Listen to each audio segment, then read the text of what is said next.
Hello, doing a bit of a live today to talk about one of the reasons why singing or vocalizing in general feels really good and can be really good for our brains and bodies.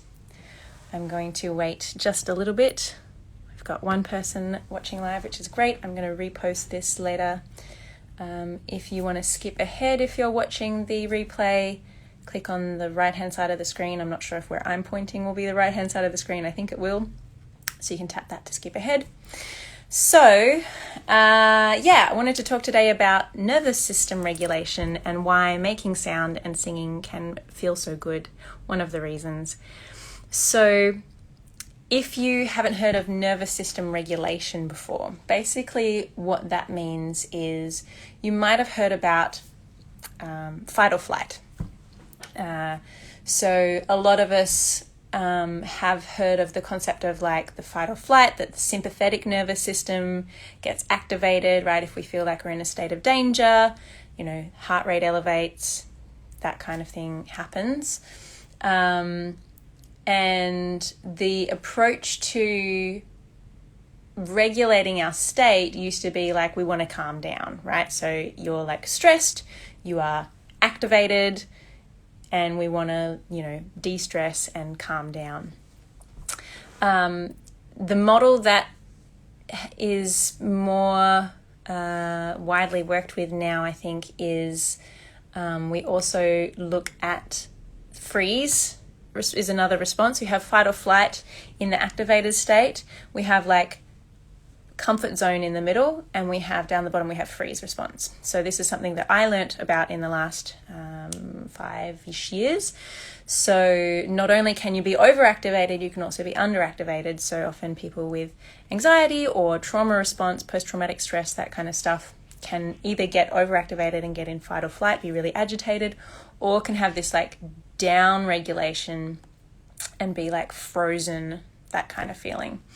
I'm only kind of skimming the surface of this stuff in my explanation here because I'm here to talk about the voice specifically. But if you want to look into that kind of thing more, you can look up polyvagal theory and Stephen Porges, and the work of Peter Levine also is really helpful for this stuff. So basically we've got upregulation, fight or flight at the top, activated. We've got what's often called the window of tolerance, which I believe was Dan Siegel was the person who kind of came up with that. So the window of tolerance in the middle, where we're in a good state. Because in order to do stuff, right, if you need to do stuff, you need some level of activation. You need your nervous system to activate. You need your sympathetic nervous system to kick in a little bit and give you some energy if you want to get out of bed in the morning. If you want to learn, if you want to play, in that space in the middle, we have a certain amount of activation that allows us to do things. And we also are like calm enough that we're not freaking out, right? So if you start to like get a little bit too high, you're going to get a little bit more agitated. If you are like running a race or fighting a boxing match, you're probably going to need a bit more of that than you are just like reading a book. You might want to be a little lower, but you don't want to be so low that you get like really lethargic and frozen. So nervous system regulation, I wish there was a shorter, more succinct way to talk about that. But nervous system regulation is essentially just like, what can we do to keep ourselves in that middle state, in that window of tolerance or window of capacity when it's appropriate to do so. Because sometimes it's going to be appropriate to be in fight, flight, or appropriate to be in freeze. Our bodies do these things for a reason. But a lot of the time in modern life, we get stressed out and we want to be able to calm down, or we're feeling really lethargic and we want to engage more energy to bring ourselves into a more regulated, functional state to be able to do stuff. So there are a number of different things that you can do. You can just like Google nervous system regulation tools and find a whole bunch of helpful stuff. I have a set of them that I teach to people if they want to know that. Often with singing is a really vulnerable experience for people coming to singing lessons and learning to sing for the first time and singing in front of somebody. Even just letting your voice out on your own, like your heart can start beating a little faster. So I often teach nervous system regulation tools, especially for people who want to perform.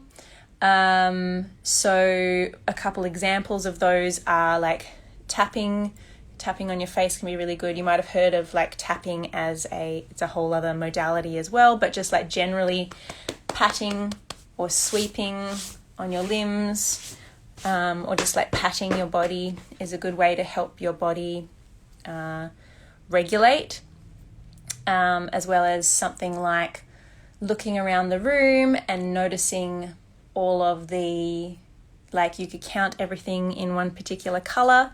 So if I go, how many green things can I spot in my room? 1, 2, 3, 4, 5, 6, 7, 8, 9.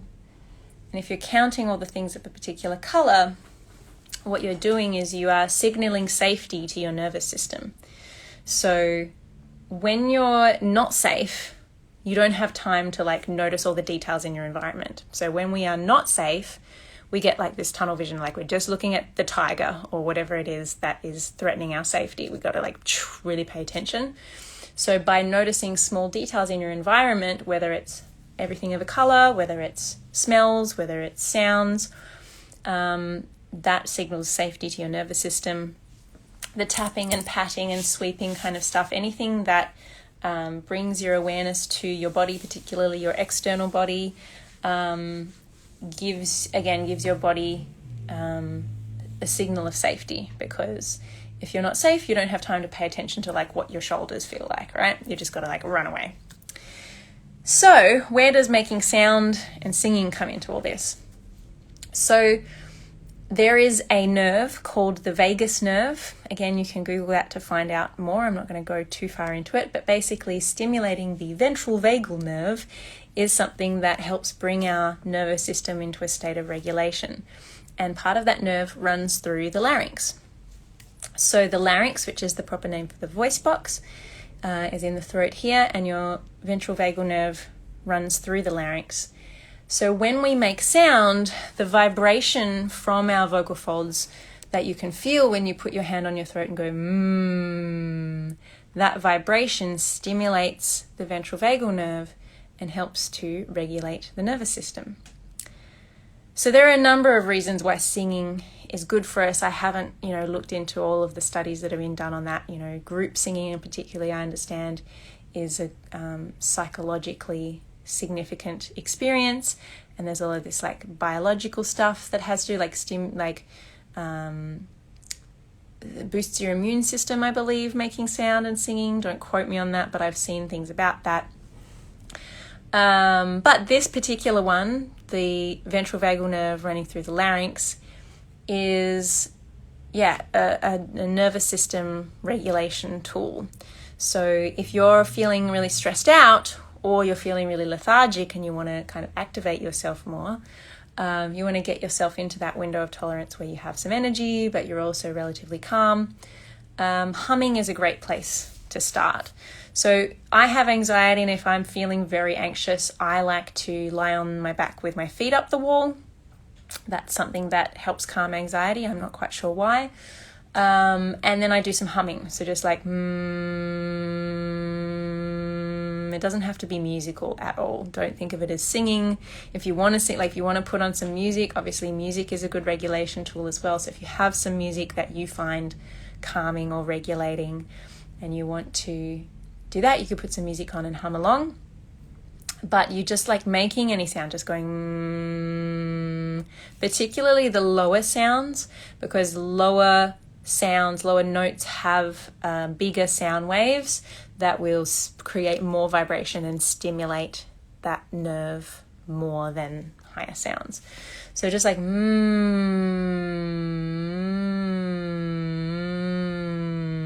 doing that kind of sound is going to be something that helps you to feel more calm if you are feeling stressed out, or to bring yourself out of a bit of a frozen state if you find yourself in that. I have a theory that that's probably why Om is a thing in meditation, yoga. You might have come across Om,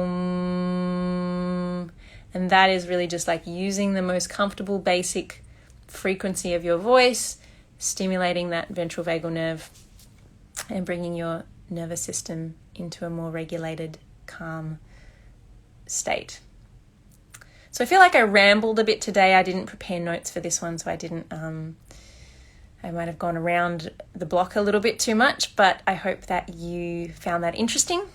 If you are interested in learning more about nervous system regulation, as I said, you can Google that. You can Google polyvagal theory. You can Google window of tolerance. There's a bunch of really helpful instructional YouTube videos. I also occasionally run group sessions on Zoom where I will teach my set of nervous system regulation tools. So if you're interested in that, feel free to send me a private message with your email and I can let you know when the next one of them is happening. I also go into all of those. That's one of the lessons in my online course that I'm launching soon, which is called Secret Singing Lessons, and that is for people who would like to sing but would find it too daunting to take actual singing lessons in front of somebody. So yeah, that's one of the things I do, is teach a bit of nervous system regulation, because when we do things that we're challenging ourselves and pushing our comfort zone, it can be stimulating. So we want to, make sure that we have tools to help our nervous system stay in that state in the middle, where we're not too overactivated, we're not too underactivated, but in that space in the middle where you can play, you can learn, and you can socially interact. Bit rambly today, but hope you got some value out of it. Please feel free to drop me a comment if you have any questions about this, or you have any comments, or you have any experiences of your own where you have used the voice or music to help you regulate in a stressful time, or if there's any other ways that you like to regulate, or other ways that you use your voice for emotional or mental or physical well-being. And I hope you are having a lovely day. You can watch this replay on my Instagram. I might end up deleting this one because it was a bit rambly, but I'll leave it up for a little bit. Okay, catch you soon. Bye.